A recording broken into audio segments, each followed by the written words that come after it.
Hey everyone, I'm Howard Pinsky, Senior XD Evangelist at Adobe, and today we're going to take a look at how you can create and interact with horizontal and vertical scroll groups using Adobe XD.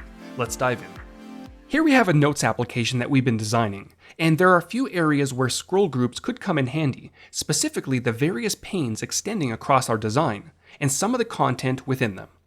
Starting off with the list of notes, you'll notice that as I select its group, there are quite a few extending down the artboard. Enabling scrolling can be done within the Properties Inspector, and in this case, we'll want to choose Vertical.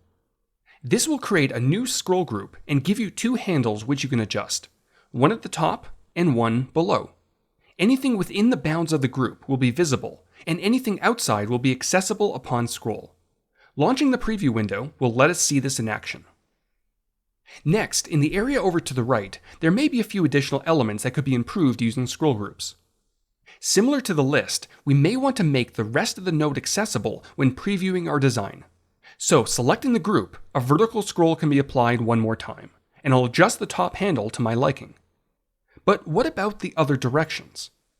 Within this note, we have a gallery of photos extending off the artboard, and to allow the user to quickly scroll through them all, we can apply a horizontal scroll this time. And if necessary, the bounds can be adjusted to determine the window where these photos will remain visible. Finally, this note can use a map, so I'll grab the good old rectangle tool and draw one out. And because Stacks is enabled on this group, the content below shifts beautifully. Switching over to Finder, I have a map that I'll drop into the placeholder shape. Now, maybe for this particular example, we may want to give users a bit more flexibility and allow them to pan around.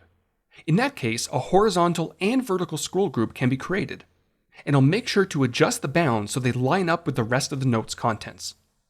With that in place, the image of the map can be enlarged to set how much should be accessible once panning takes place. Great, it's time to see this all in action. Once again, the preview can be launched, where I can not only vertically scroll through the list of notes and the details, but I can also horizontally scroll through the photos and pan over top of the map. And that's a look at how scroll groups can expand upon your prototypes all from a single artboard. Make sure to subscribe for more Adobe XD tips and tricks, and I'll see you all soon.